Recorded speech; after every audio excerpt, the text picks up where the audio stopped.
Imagine sitting with a new friend, sharing a drink, and unmasking your life's tale. Hello, my name is Emperor Olybrius. Yes, the Olybrius, the short-lived Western Roman emperor. My story, though brief on the throne, is filled with drama, tragedy, and yes, even a touch of humor. Born around 420 in Rome, my early years were a tapestry of privilege and expectation.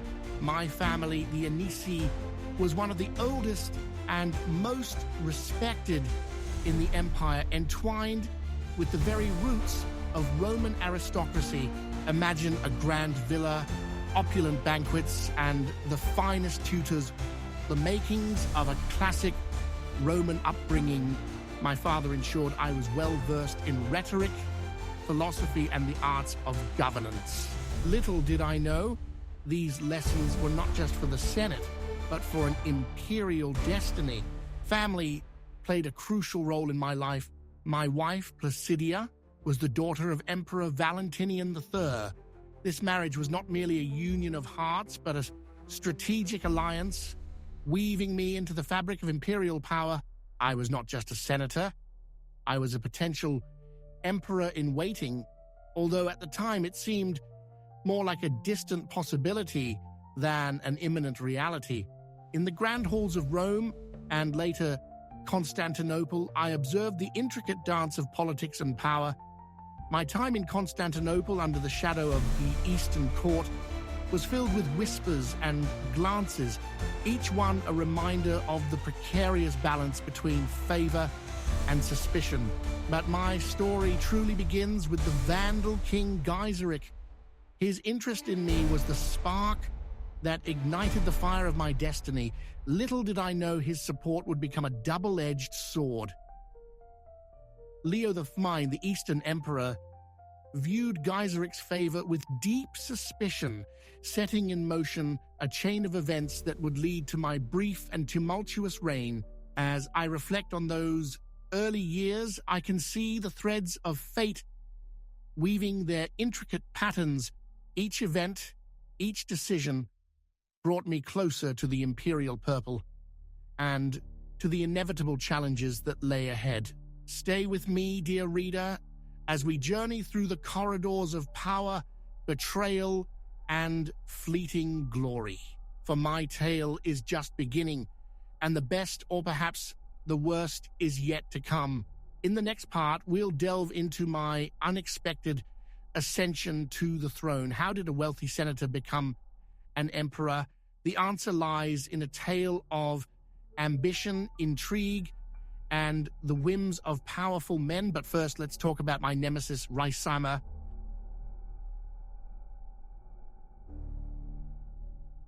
If there's one name that still sends a shiver down my spine and raises the ire within me, it's Ricimer. Imagine a man whose very existence was a web of deceit and manipulation, a kingmaker whose shadow darkened the lives of every ruler he deigned to support. My relationship with Ricimer was fraught with fear and resentment, a dance of survival where each step could be my last. From the moment I ascended to the throne, Ricimer's influence was unmistakable. He was the power behind the throne, the true master of Rome's fate. His reputation preceded him, a trail of blood and betrayal marking his rise to prominence. He had orchestrated the downfall of previous emperors, always emerging unscathed, always in control. How could I, a mere pawn in his game, hope to escape his clutches? Ricimer's support was a poisoned chalice. His endorsement had elevated me to the highest seat of power, but it came at a cost. I was constantly looking over my shoulder, wary of his next move. He was a man who thrived on chaos and instability, his loyalty shifting like sand in the wind. Every decision I made, every alliance I considered, was overshadowed by the fear of Ricimer's retribution. I remember vividly the day he first summoned me to discuss the future of the empire. The setting was opulent, a stark contrast to the undercurrents of menace that filled the room. His smile, cold and calculating, never reached his eyes. He spoke in measured tones, his words laced with subtle threats and veiled commands. It was clear that my reign was contingent on his favor, and that favor was as fickle as it was dangerous. The tension between us reached its peak during the final days of my reign. Ricimer's health was failing, and with it, the thin veneer of stability he provided. As his strength waned, so did his control over the empire. The court buzzed with rumors of his impending death, each whisper a potential death knell for my rule.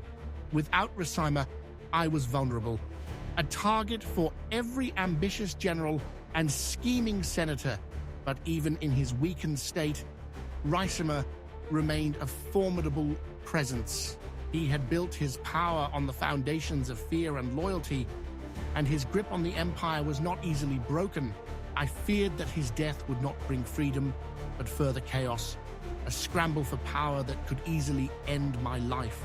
I was caught in a deadly game, and every move felt like a step closer to the edge of an abyss. Ricimer's death in August 472 marked a turning point, but not the one I had hoped for. Instead of relief, I felt a deepening sense of dread.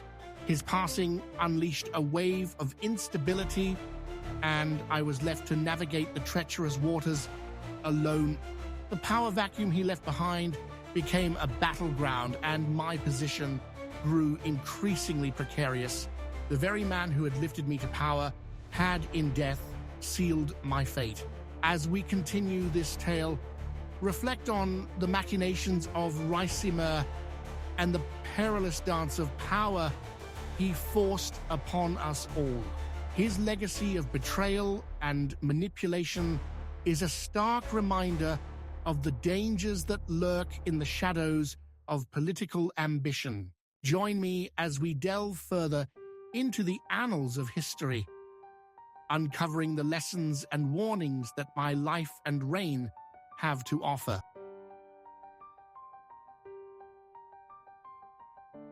As we continue our journey, imagine the scene shifting from the bustling streets of Rome to the grand halls of Constantinople, where my fate took a decisive turn. Picture a senator, respected yet cautious, caught in the crosshairs of imperial ambition and suspicion. That senator was me, Olybrius. In the year 472, my life took an unexpected twist. The Vandal king Gaiseric, ever the strategist, saw in me a potential ally, or perhaps a pawn in his grand game of power. His support, however, cast a long shadow. Emperor Leo the Faithful, ever wary of Gaiseric's influence, eyed me with suspicion. I was caught between two titans, each with their own designs on my destiny. Leo, hoping to rid himself of a potential threat, sent me to Rome with a perilous mission. He believed that my presence would provoke the reigning Western Emperor Anthemius to eliminate me. It was a dangerous gambit, one that could have easily ended my life. Little did he know his machinations were about to backfire spectacularly. Upon my arrival in Rome, I found an ally in Flavius Ricimer, the powerful general who was the true kingmaker of the Western Empire. Ricimer saw an opportunity in my plight and seized it. With his support, I ascended to the throne in April 472. It was a swift and dramatic rise, the culmination of years of political maneuvering and alliances. Anthemius was overthrown and put to death in July 472, paving the way for my reign. However, my path to power was anything but smooth. Gaiseric's support, once a blessing, became a source of contention. My association with the Vandal king made me a suspect in the eyes of many, including Leo. The very support that elevated me to the throne also marked me as a target. In those early days as emperor, I walked a tightrope of power. Ricimer's influence was both a shield and a shackle. His death in August 472 removed a key ally, leaving me vulnerable to the shifting tides of Roman politics. I was an emperor, but my reign was marked by instability and uncertainty. Reflecting on those turbulent months, I see how my ascent was a mix of ambition, fate, and the whims of powerful men. I was a senator turned emperor, a pawn in a larger game, trying to navigate the treacherous waters of Roman power. As we move forward, the next part of my story will explore my reign, the challenges, the betrayals, and the decisions that defined my time on the throne. Stay with me, dear reader, for the tale of my reign is one of intrigue, danger, and fleeting glory. The best, or perhaps the worst, is yet to come.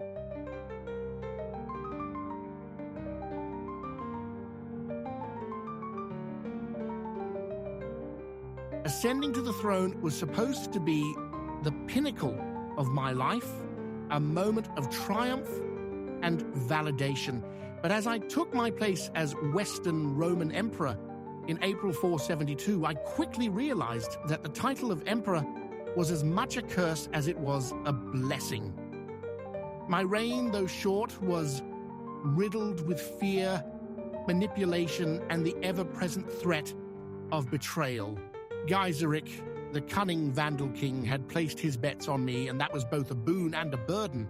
His support, meant to stabilize my position, painted a target on my back. Leo, the Eastern Emperor, viewed me with suspicion, convinced that I was a pawn in Gaiseric's game. To secure his empire, Leo sent me to Rome, hoping that Anthemius, the reigning Western Emperor, would dispose of me. But Ricimer, the kingmaker, had other plans. Ricimer, whose influence over the Western Empire was unparalleled, saw an opportunity in me. He orchestrated the overthrow of Anthemius, a brutal coup that left the streets of Rome running red with blood. In July 472, Anthemius was executed, and Ricimer's machinations reached their zenith. His puppet king was now on the throne, but I knew all too well that my position was anything but secure. Gaiseric's support of me was my undoing. My treacherous path was set before me. Leo accepted my ascension because he believed I would be killed by that vile Ricimer. Ricimer's favor was a double-edged sword. While he had installed me as emperor, his reputation for turning on his allies was well known. I lived in constant fear, knowing that any misstep could lead to my downfall. Ricimer's presence loomed large over my every decision. His influence felt in every corner of my court. The political landscape was a minefield. Each day brought new challenges and fresh threats. The empire was fracturing, with internal dissent and external pressures mounting. As I tried to navigate this treacherous terrain, I found myself increasingly isolated. Allies were few and far between, and trust was a rare commodity. The weight of the crown grew heavier with each passing day. One particularly harrowing moment came when news reached me of Ricimer's failing health. At first, I dared to hope that his impending death might free me from his shadow. But the reality was far more complex. Ricimer's death in August 472 did not bring relief. Instead, it plunged the empire into further chaos.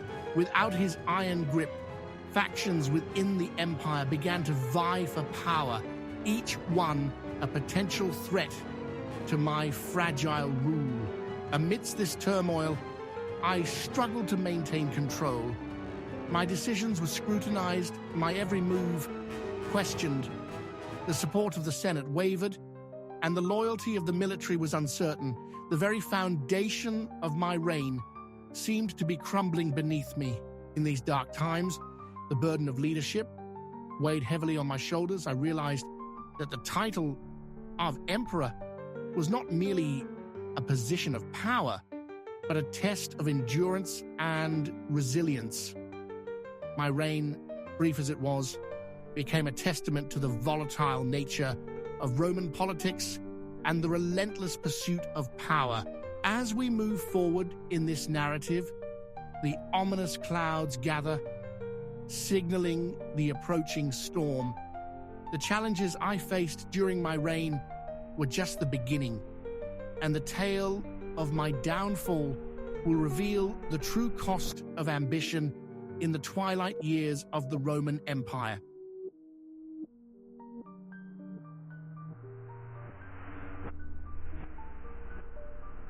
The final act of my life unfolded with a sense of tragic inevitability.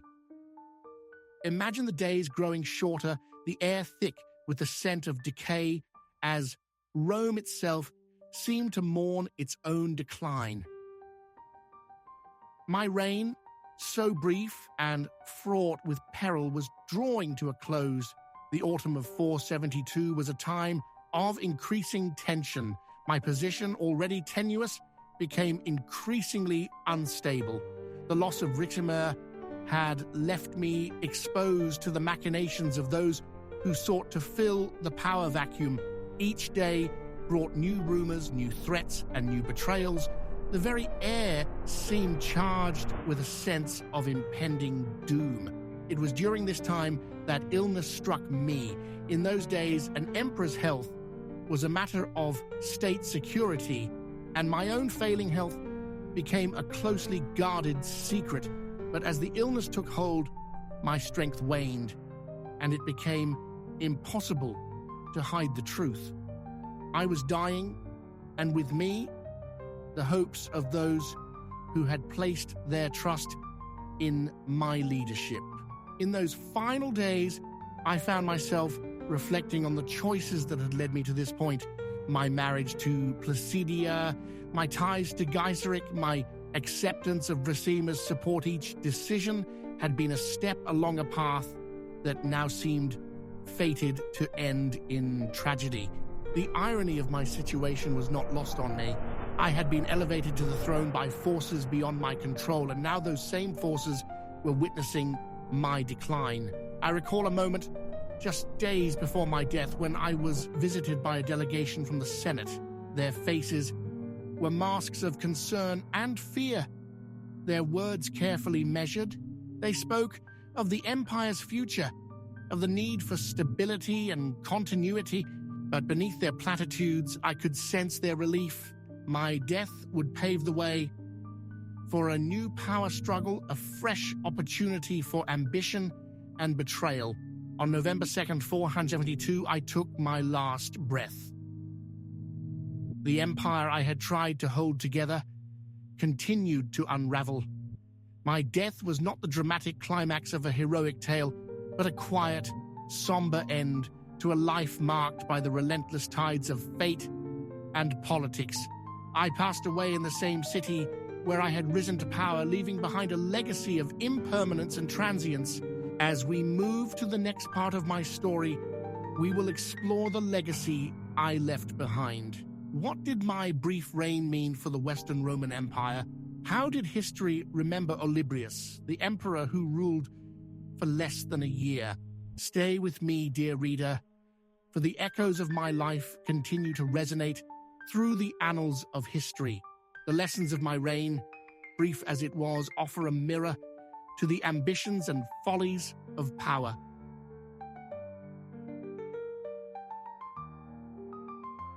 The dust had barely settled after my death when the empire began to reckon with the legacy I left behind. Reflecting on this, imagine the echoes of a brief reign rippling through the annals of history, a momentary flicker in the long twilight of the Western Roman Empire. My reign, though short, was a testament to the tumultuous times. I was not a great conqueror or a visionary reformer. I was a man caught in the currents of larger forces. Yet, my story holds lessons about the fragility of power and the unpredictability of fate. History, ever the patient chronicler, remembered me not for grand achievements, but for the way I came to power and the forces that shaped my destiny, one significant aspect of my legacy was the role I played in the ongoing conflict between the Western and Eastern Roman empires. My ascension, backed by Gaiseric and facilitated by Ricimer, underscored the deep divisions and competing interests that plagued the empire.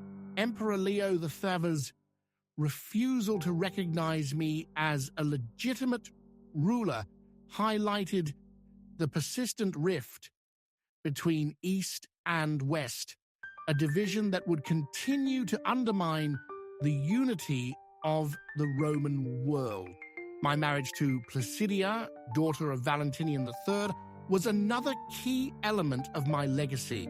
Through this union, I was linked to the ancient and prestigious Theodosian dynasty. This connection, however, was a double-edged sword. It brought me closer to the imperial lineage, but also placed me at the heart of the empire's political intrigues.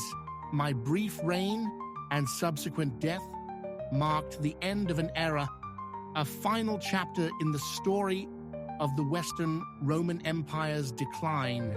Historians often view my reign as a symptom of the empire's broader problems: the constant power struggles, the reliance on barbarian support, and the inability to maintain a stable succession were all signs of a system in its death throes. My story became a cautionary tale, a reminder of how far the once mighty empire had fallen. In the centuries that followed, as the Western Roman Empire faded into history, my name appeared in the chronicles as a footnote, a brief and tragic figure in the saga of Rome's decline. Yet, for those who study the past, my life offers valuable insights into the complexities of imperial power and the forces that shape the destinies of men. As we move to the final part of my story, we will conclude with reflections on the sites connected to my life and reign, offering a glimpse into the world I once inhabited. We will also explore the enduring fascination with ancient Rome and the lessons it holds for us today. Stay with me, dear reader, as we bring this tale to a close and look forward to the ways in which history continues to inform our present and future.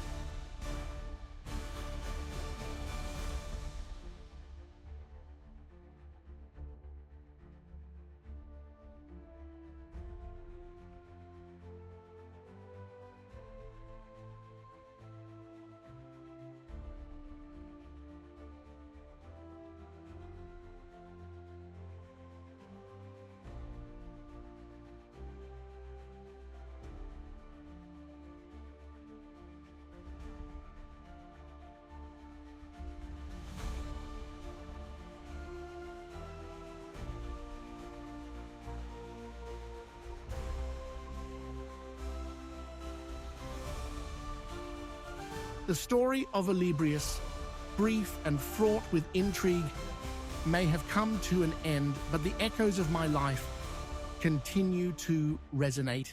As we conclude this journey, let's reflect on the enduring fascination with the sites connected to my life and the lessons they offer to modern seekers of knowledge.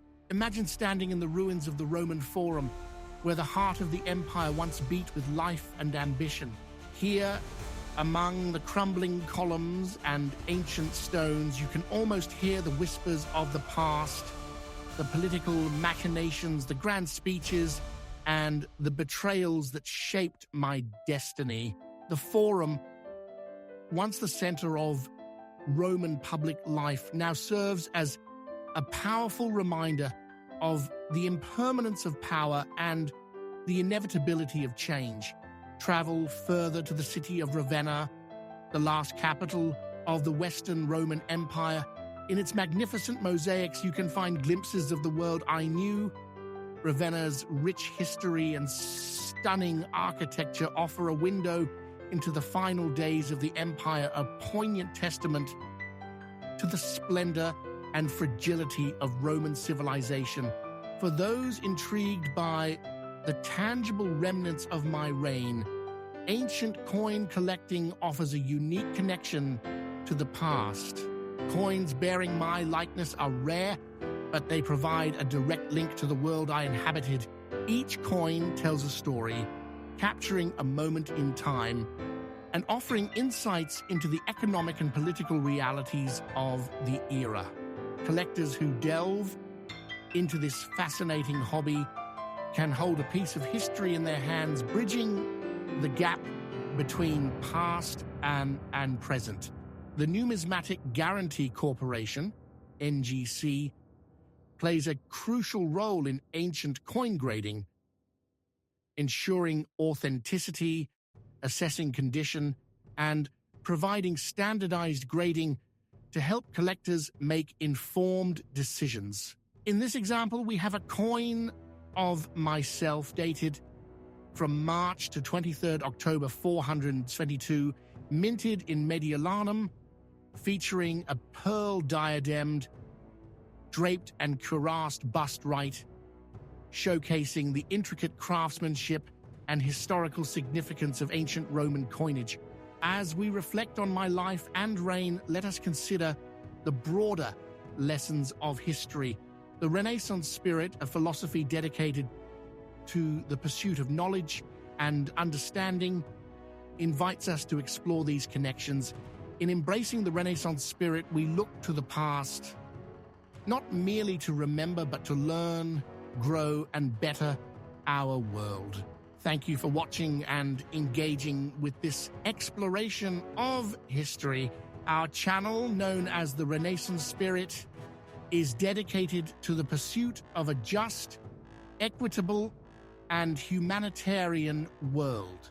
We delve into a wide array of topics from history and politics to religion, personal development, society, culture, social and environmental justice, and the liberal arts and sciences, including the captivating stories of ancient Rome and the Roman Empire. The Renaissance ushered in a golden age of knowledge, bridging the gap between the wisdom lost to time and the discoveries yet to come. It birthed the Enlightenment and the Age of Reason, emphasizing truth, knowledge, and a deep understanding and compassion for humanity. Embracing this spirit opens up the world to each of us, enhancing our stewardship of the earth and our connections with one another. The Renaissance spirit is more than just a philosophy. It's a way of living, learning, growing, and thinking. Please subscribe, turn on notifications, and share our channel.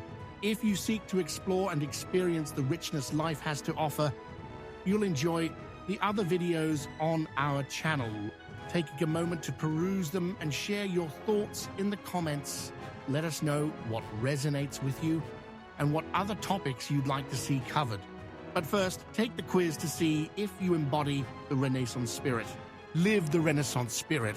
As we close this chapter, remember that history is not just a series of dates and events. It is the story of humanity, a mirror reflecting our own struggles, triumphs, and aspirations. Thank you for joining me on this journey through my life and reign.